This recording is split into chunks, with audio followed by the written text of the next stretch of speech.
राम राम, सीताराम, जय श्री राधे श्याम, जय हनुमान, जय बाबा जी नीम करोरी महाराज की। ये वीडियो जो आपके सामने चल रहा है, ये 2025 की 28 नवंबर को महाराज जी के जन्मोत्सव प्राकट्योत्सव जो 125वां प्राकट्योत्सव था, उसका ये कार्यक्रम है जो आपके सामने इस समय प्रसारित किया जा रहा है। 27 नवंबर को रात के 12 बजे के बाद ये कार्यक्रम हुआ, केक काटा गया। बहुत सारे भक्तों ने, श्रद्धालुओं ने दिवाली की तरह आतिशबाजी चलाई, पटाखे छोड़े, अनार दागे, रॉकेट छुड़ाए। तो ये सारे कार्यक्रम हुए और आज से ही मालपुओं का निर्माण शुरू हो गया है, जो कल 12 बजे भक्तों को प्रसाद रूप में वितरित किया जाएगा और घर ले जाने के लिए भी प्रसाद पैकेट में दिया जाता है। इससे पूर्व इस कार्यक्रम में महाराज जी का जो प्राकट्योत्सव कार्यक्रम है, इसमें 19 नवंबर के दिन से ही श्रीमद् भागवत कथा का आयोजन हुआ, जो पंडाल में कथा आयोजित की गई। उसके बाद आज ही अर्थात 27 नवंबर को लखवीर सिंह लखा का भी संगीतमय भजन कार्यक्रम हुआ और कल महाराज जी का भंडारा प्रसाद वितरण कार्यक्रम होगा। तो इस कार्यक्रम में आपको बहुत सारी झलकियां देखने को मिलेंगी, जिन्हें आप ध्यान से देखते रहिए, आत्मसात करते रहिए और जो हम महाराज जी के जन्म से लेकर आगे की कथा कहने जा रहे हैं, उसको ध्यान से सुनिए। तो बाबा नीम करोरी महाराज जी का जन्म इस सदी के प्रारंभ में 1900 में ही मार्गशीर्ष के शुक्ल पक्ष की अष्टमी को हुआ था, जो इस वर्ष 28 नवंबर 2025 को मनाया गया। उनके परम पूज्य पिताजी पंडित दुर्गा प्रसाद शर्मा एवं पूज्य माताजी श्रीमती कौशल्या देवी शर्मा को उनके माता पिता होने का सौभाग्य प्राप्त हुआ। बाबा जी महाराज का नाम श्री लक्ष्मी नारायण शर्मा रखा गया। वो एक आदर्श पुत्र हुए, आदर्श पति हुए, आदर्श पिता हुए और बाद में वो सबके जगत पिता हुए, आदर्श संत हुए, आदर्श पार्षद हुए, आदर्श भगवत स्वरूप हुए, आदर्श सर्वात्मा हुए और आज भी हैं। ये ध्यान कक्ष का दृश्य आप देख रहे हैं। आगे राम कथा पंडाल में श्रीमद् भागवत कथा का दृश्य भी आप देखेंगे और बहुत से कार्यक्रम आपको दिखाई देंगे। तो महाराज जी के संबंध में बताते हुए हम आगे बढ़ते हैं। बचपन से ही आध्यात्मिक जिज्ञासु और भावुक थे। महाराज अत्यंत दयालु प्रवृत्ति के थे, लेकिन बचपन में ही, बाल्यावस्था में ही माता जी का स्वर्गवास हो गया और क्योंकि उनको आध्यात्मिक क्षेत्र में जनता की सेवा करनी थी, इस संसार का कल्याण करना था, तो माता का जो प्रेम है, माता का जो लगाव है, वो किसी भी पुत्र के लिए सबसे ज़्यादा गहरा जोड़ के बनाए रखता है और उस गहरे जोड़ से टूटना हटना बहुत ही मुश्किल होता है। और जिन भी संतों की, जिन भी पार्षदों की माताएं उनके सन्यास के समय पर हुई, उनको बहुत कष्ट उठाना पड़ा। अधिकतर संतों के लिए माताओं का वियोग बहुत ही शीघ्र हो जाता था और होता है। तो महाराज जी के बाल्यावस्था में ही माता जी का स्वर्गवास हो गया और यहाँ से महाराज जी का अध्यात्म की तरफ और ज़्यादा गहरा रुख बन गया। ये सामने आप देख रहे हैं मालपुओं का 7-8 भट्टियों पर निर्माण हो रहा है, जो आगे कल 28 तारीख को प्रसाद रूप में वितरण होगा। ये रामकथा पंडाल है जहाँ पर श्रीमद् भागवत कथा का आयोजन हुआ था। इसके भी दृश्य आप देखते रहिए।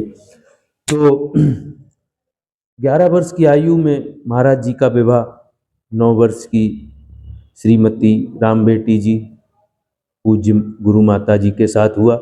उनकी आयु 9 वर्ष की थी, लेकिन वो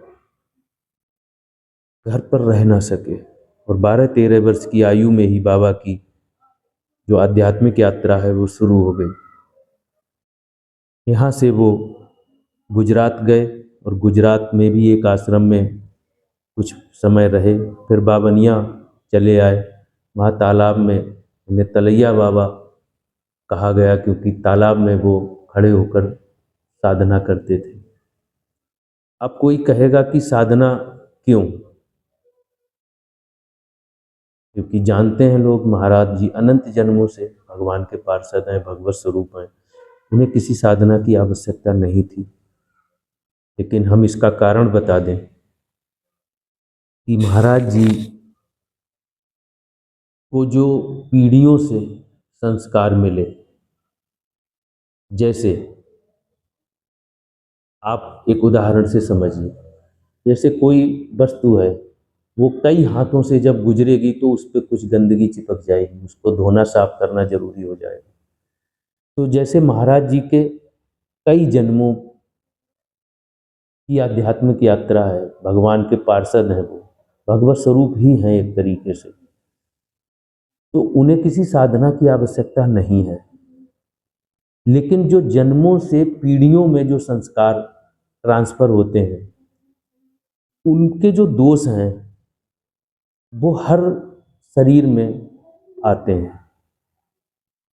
एक बात तय है कि महाराज जी के परिवार में माता पिता दोनों तरफ, ननिहाल में और अपने घर में भी, जितनी पीढ़ियां पीछे हुई हैं उनमें कोई ना कोई महान भगवत पार्षद, भागवत संत हुआ होगा, जिसके गुण और संस्कार माता पिता के पास तक पहुँचे, तभी वो महाराज जी की आत्मा को गर्भ में रोक सकने में सक्षम हो सके।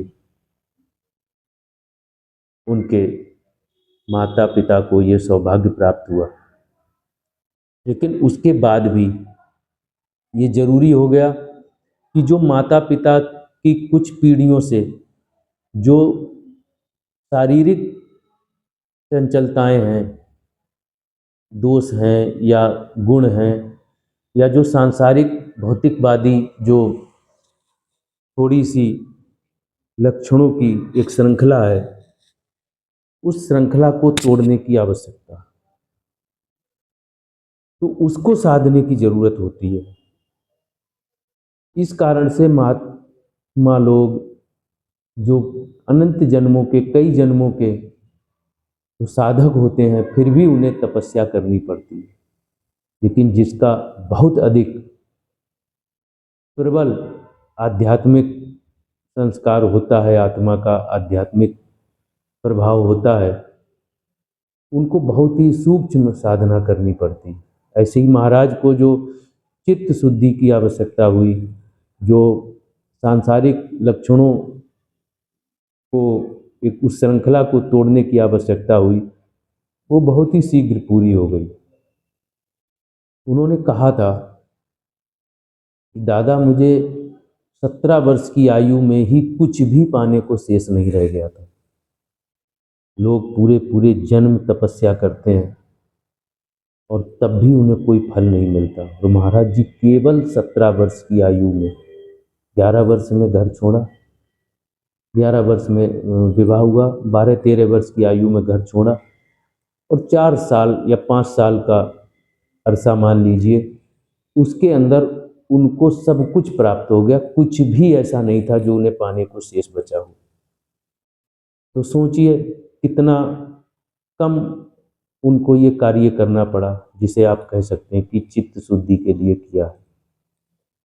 तो महाराज जी का जो महान जीवन वृत्तांत है वो आगे के एपिसोड में, आगे के वीडियो में आपको श्रृंखलाबद्ध तरीके से प्राप्त हुआ करेगा, और इस तरीके से आप बहुत सारे दृष्टांत सुनेंगे, कथाएं सुनेंगे।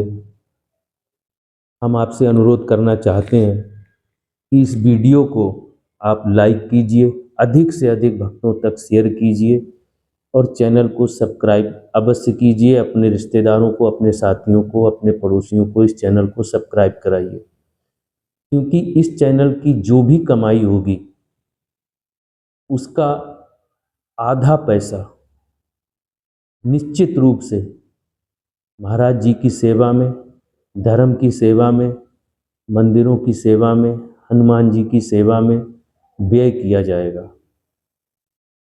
और ये वचन ऐसे नहीं है, इसी चैनल पर इसकी कमाई का ब्यौरा सबूत के साथ, प्रूफ के साथ प्रसारित किया जाएगा, और उसके साथ आमदनी का भी जो स्रोत है, जो आमदनी की धनराशि है, उसको भी इस चैनल पर लाइव दिखाया जाएगा।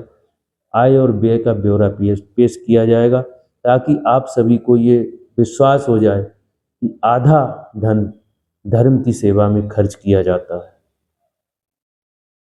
तो आपसे अनुरोध है कि इस चैनल को सब्सक्राइब कीजिए, लाइक कीजिए, अधिक से अधिक लोगों को शेयर कीजिए, क्योंकि ये धर्म का भी कार्य है, ये भी आपकी एक सेवा है। तो इस जन्मोत्सव कार्यक्रम की बहुत सारी कवरेज हुई, बहुत सारा मीडिया यहाँ पर आया, और 27 तारीख को ही प्रदेश के उप मुख्यमंत्री श्री ब्रजेश पाठक जी ने भी जन्मोत्सव स्थल का, प्राकट्योत्सव स्थल का भ्रमण किया, नमन किया, अपने श्रद्धा सुमन अर्पित किए।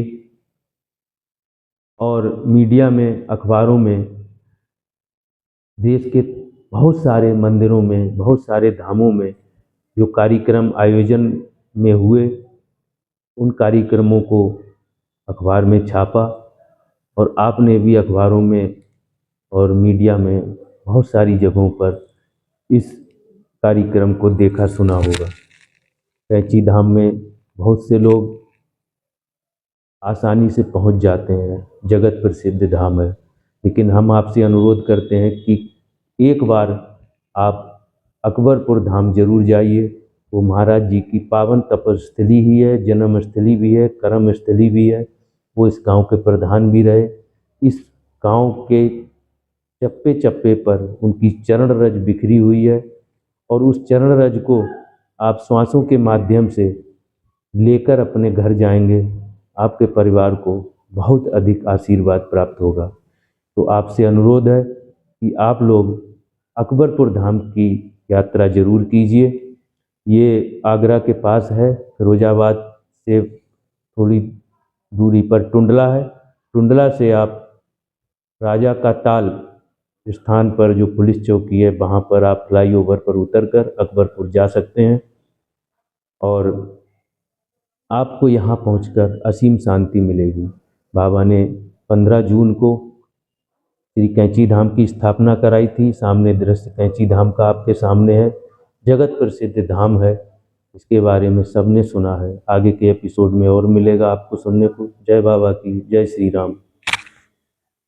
बाबा तेरी कृपा हो गई है, अब दुनिया से लड़ जाऊं मैं। आवाज दो तुम हमको, दुनिया छोड़ के आ जाऊं। बाबा तेरी कृपा हो गई है, अब दुनिया से लड़ जाऊं मैं। राम राम, सीताराम। राधे श्याम, जय हनुमान, जय बाबा की। सभी भक्तों को बाबा जी महाराज के प्राकट्योत्सव की, जन्म दिवस की, अवतरण दिवस की बहुत बहुत शुभकामनाएं, बहुत बहुत बधाई हो। ये जो वीडियो आप अपने सामने देख रहे हैं, ये वीडियो है 27 नवंबर 2025 को पावन धाम अकबरपुर में महाराज जी की जन्म स्थली पर, उसी के समीप बहुत बड़े विशाल पंडाल में चल रहे एक भजन संध्या कार्यक्रम में लखबीर सिंह लखा, जो भारत के महान गायक हैं, भजन गायकी में जिनका संसार में बहुत बड़ा नाम है, मधुर कंठ से बहुत सुंदर भजन भजन सुनाते हैं। तो ये कार्यक्रम 27 नवंबर 2025 को हो रहा है और इस कार्यक्रम में बहुत ही सुंदर सुंदर लखबीर सिंह लखा ने भजन सुनाए। श्री राम जी के, हनुमान जी के, बाबा जी के बहुत सारे अच्छे अच्छे सुंदर भजन इन्होंने सुनाए और इन भजनों का आनंद लेने के लिए दूर दराज से आए हुए भक्तगण, श्रद्धालु और समीप के ग्रामों के बहुत सारे भजन सुने भक्तों ने।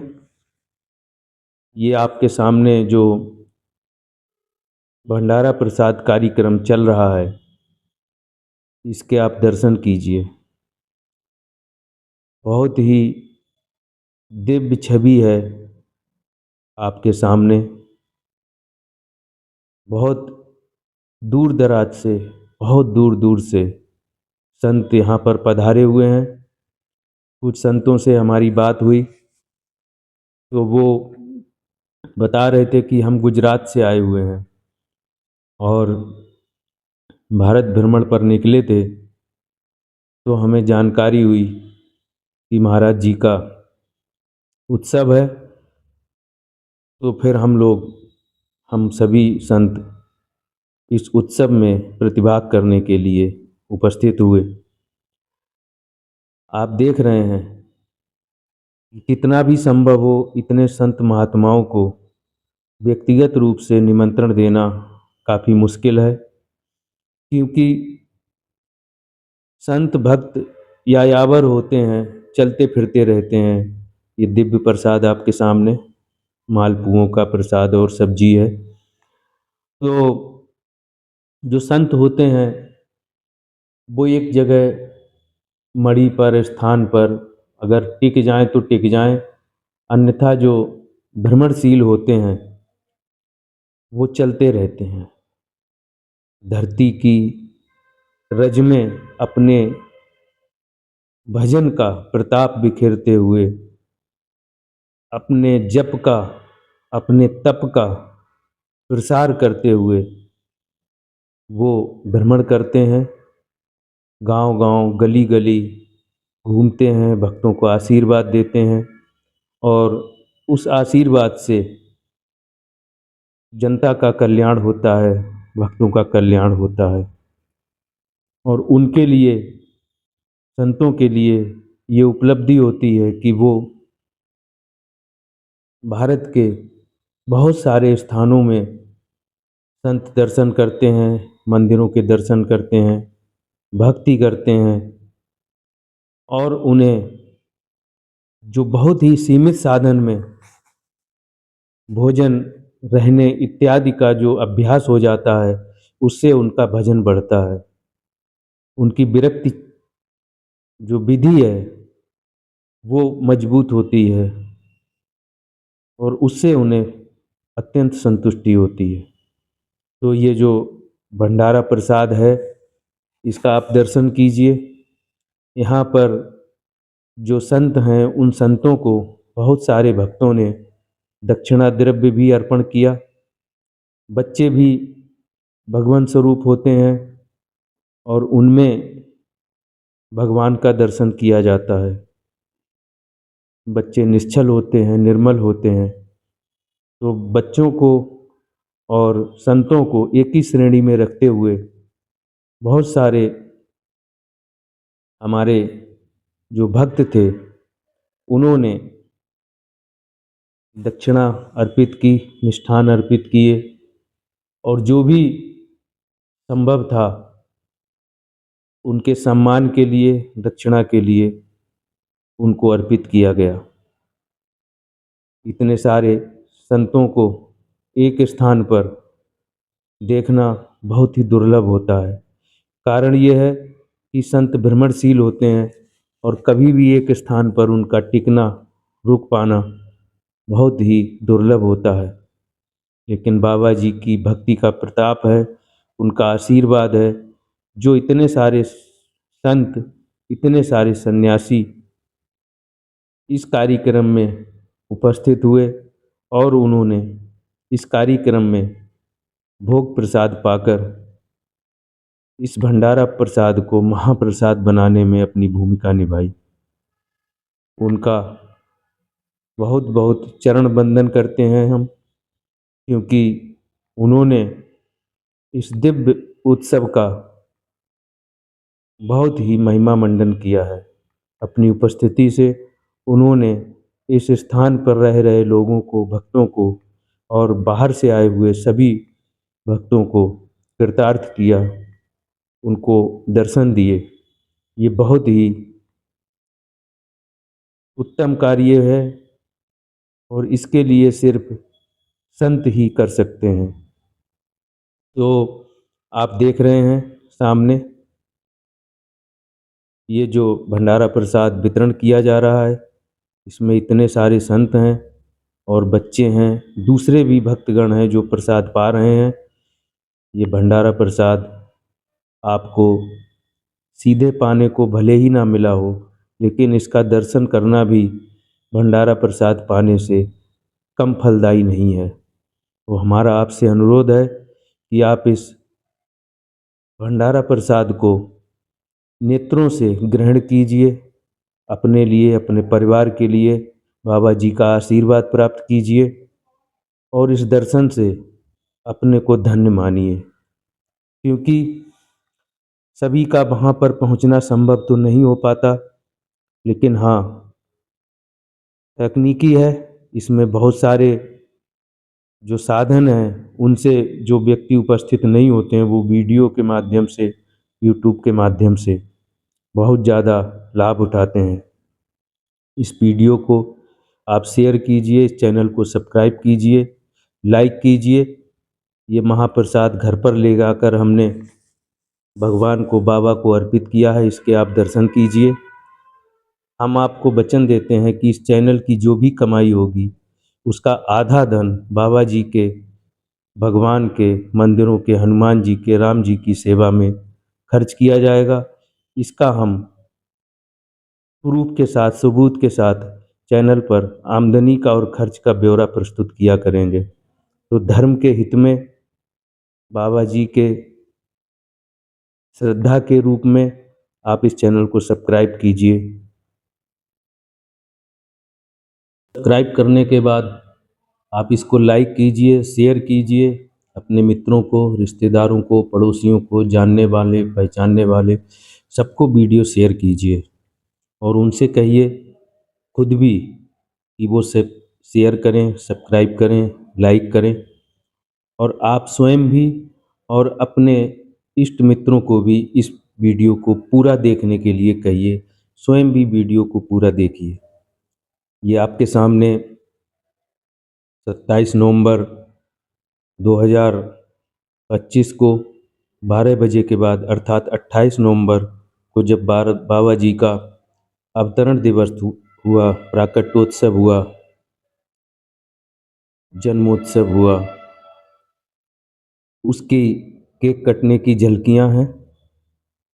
इससे पहले आज ही 27 नवंबर को एक भजन संध्या का कार्यक्रम हुआ जिसमें लखबीर सिंह लखा ने बहुत ही सुंदर भजन गाए और दर्शकों को भक्तिमय रस में झूमने पर मजबूर किया। सभी ने आनंद उठाया। उसके बाद इसी धर्मस्थली, कर्मस्थली, तपोस्थली और बाबा जी के पावन धाम में राम कथा का आयोजन पंडाल था, उसमें श्रीमद् भागवत कथा का आयोजन हुआ। और उसके बाद 28 तारीख को ये बाबा जी का प्रसाद भोग लगाया गया। ये सामने आपके राम जी की धर्म ध्वजा है, अयोध्या जी मंदिर की। ये श्रीमद् भागवत कथा का आयोजन हुआ, पंडाल का दृश्य आपके सामने। चलते चलते कैंची धाम जी के दर्शन कीजिए। सभी भक्त कैंची धाम तो जाते ही हैं। हमारा अनुरोध है कि आप लोग जन्मस्थली श्री अकबरपुर धाम को अवश्य जाइए, दर्शन कीजिए, प्रसाद पाइए और वहाँ के दर्शन से लाभ उठाइए, कृतार्थ होइए। हमारे पावन धामों में श्री कैंची धाम बहुत ही दिव्य है। सभी को राम राम, सीताराम, जय श्री कैंची धाम, जय श्री बाबा नीम गौरी महाराज की, जय श्री सीताराम।